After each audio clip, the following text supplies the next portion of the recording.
Hello guys, আমি Nupur. Welcome to my channel Nupur session. আরও একবার তোমাদের জন্য ভিডিও নিয়ে চলে এসেছি। আজকে আমরা বানাতে চলেছি সুজির পরোটা। তো চলো শুরু করা যাক। প্রথমে কড়াইতে মেজারিং কাপে 2 কাপ জল নেব। তার মধ্যে একটু সামান্য তেল এবং একটু সামান্য নুন দিয়ে জলটা নেড়ে নেব। জলটা ফুটে এলে আমরা এখানে 200 গ্রাম মতো সুজি দিয়ে দেব। দেওয়ার সাথে সাথে কিন্তু নাড়তে হবে, না হলে ডেলা পেকে যাবে। যতক্ষণ না জলটা শুকিয়ে যাচ্ছে ততক্ষণ এটাকে নেড়ে যেতে হবে। জলটা শুকিয়ে গেলে একটু টাইট হয়ে এলেই আমরা সুজিটাকে নামিয়ে দেব। তো এখানে দেখতেই পাচ্ছ অনেকটাই জল শুকিয়ে গেছে। এবার এটাকে আমরা নামিয়ে দেব ঠান্ডা করার জন্য। সুজিটা ঠান্ডা হয়ে গেলে এর মধ্যে আমরা কেটে রাখা ক্যাপসিকাম, কেটে রাখা গাজর দিয়ে দেবো। তোমরা চাইলে এখানে পেঁয়াজ দিতে পারো, আমি দিইনি। এরপরে সামান্য ধনেপাতা, কাঁচা লঙ্কা কুচানো, ঝাল যে যেরকম খাবে সেরকম দেবে। তারপরে সামান্য চিলি ফ্লেক্স, অরিগ্যানো, গোলমরিচ আর স্বাদমতো নুন দিয়ে ভালো করে সুজিটা মেখে নিতে হবে। সুজিটা যেন খুব নরম না হয়ে যায়, আবার খুব শক্তও যেন না হয়, সেটা ভালো করে তোমাদের দেখে নিতে হবে।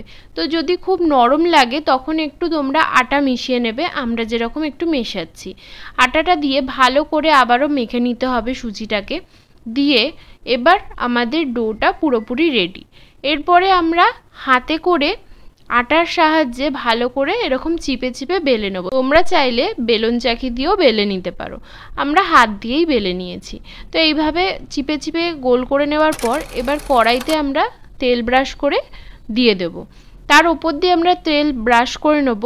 তোমরা এখানে চাইলে বাটার দিয়েও পরোটাটা করতে পারো বা ঘি দিয়েও করতে পারো, যে যেটা প্রেফার করো। আমি ব্রাশ বুলিয়েই করছি। তো এইভাবে ওপর দিয়ে হালকা ব্রাশ বুলিয়ে নিয়ে পরোটাটা চিপে চিপে আমরা করে নেব। একটু টাইম লাগছে, যেহেতু তেলটা কম তাই জন্য একটু সময় দিয়ে তোমাকে সেঁকতে হবে।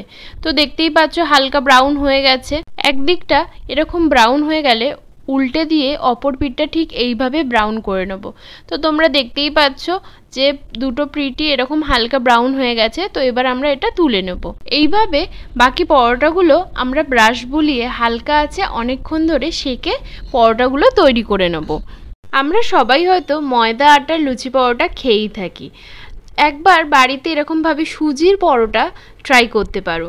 খুবই নরম এবং দুর্দান্ত স্বাদের একটি পরোটা, খেতেও খুব ভালো লাগে। তোমরা এটা চাইলে তরকারি সস দিয়েও খেতে পারো, আবার শুধুও খেতে পারো। আজকের ভিডিওটি এখানেই শেষ। ভালো লাগলে লাইক, কমেন্ট, শেয়ার করে দিও। আজকের মতো টাটা।